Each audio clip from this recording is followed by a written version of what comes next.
What if Natsuki met Jesus? When the pain no one sees meets the love that sees everything, she hated being seen as weak. She hated it even more when someone said they cared, only to leave afterward. Natsuki learned early on that too much affection came at a price, and sometimes that price was herself. The house was small, but the silence was immense. Every step her father took was a warning. Every harsh word became a burden. She wanted to smile, but her laughter always came through clenched teeth. So she did what she could. She hid her feelings in poems, buried their fragility between the pages of pink manga, and pretended that cupcakes were shields. If I'm cute enough, no one will notice the chaos inside me. But the literature from the club only served to lay bare what she tried to hide, because even among the beautiful words, there were cracks. And every time someone read one of her poems too closely, it was as if her soul were exposed. "You're so fierce," they would say, but no one saw that it was just armor.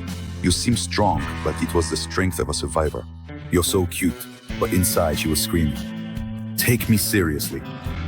How many times did she cry alone in a dark room with the sound of her father yelling in the background? How many times did she think about running away but didn't even know where to go? How many times did she try to believe that someone could truly love her? She was afraid, not of the world, but of herself. And it was on one of those nights when everything fell apart that she ran out into the street with no direction.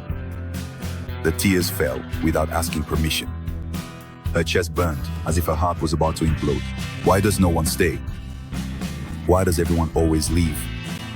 Why am I never enough? She fell to her knees on the cold sidewalk, hugging her own shoulders. If there is a God, why did he leave me in this hell? Why did you never hear me when I asked for help? The sky was dark, but for the first time, she didn't run to her room. She stayed there, standing still, like someone who gives up but wants to be found. And then she felt a gentle breeze, an invisible touch, a presence that didn't bring fear, but relief. She lifted her eyes and saw a man approaching. He wore no armor, no cape, but his eyes carried all the pain she had never been able to explain. "Natsuki." She shrank back. "You shouldn't know me, but I do know you. I've always known you. I saw every hidden tear, every night you pretended to be okay, every poem you wrote so you wouldn't die inside. Who are you?" I am the one who saw you when no one else did. I am the one who stayed when everyone else left. I am the one who doesn't want you to be cute, just to be loved. I just want you to be a daughter." Her eyes widened. "Do you know what I've done? What I've thought? How many times I've hated the world and myself?" He approached her gently. "I loved you through all of them.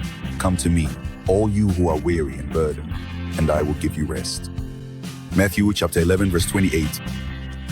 Natsuki felt something break inside her. But it wasn't like before. It was a crack that let the light in. "You want me to believe that I'm loved just as I am? Not only that, I've already proven it. I was wounded for your pain. I bore your shame upon the cross. And by my grievous wounds, you were truly healed. But he, my father, he'll never, ever change his ways. And I'll never be enough. You don't have to be enough to be loved, because my love doesn't depend on what you do. It depends on what I did. Because by grace you are saved through faith. And this does not come from you, it is a gift from God." Ephesians chapter 2 verse 8. Natsuki cried, but this time it wasn't from pain, it was from relief. She felt the embrace she had never received. She heard the words she had always longed to hear, and for the first time, she wasn't afraid. "Do you want to be my daughter?" She nodded, almost voiceless. "Then come. You don't need to write anymore to be heard. I've already read your heart." They walked together, and for the first time the night didn't seem so dark, because inside her there was light. If you also carry fake smiles and invisible scars, if you learn to hide behind strength because you were afraid of being weak, if you've ever felt too small, too useless, too forgotten, then listen, you are not a mistake. You are not disposable. You are not alone. Jesus sees what no one else sees and loves like no one else loves. He knows your pain, your struggle, your shame, and still calls you by name. "And I will be a father to you, and you shall be my sons and daughters, says the Lord Almighty." Second letter to the Corinthians, chapter 6, verse 18. If this story touched your heart, don't live in silence.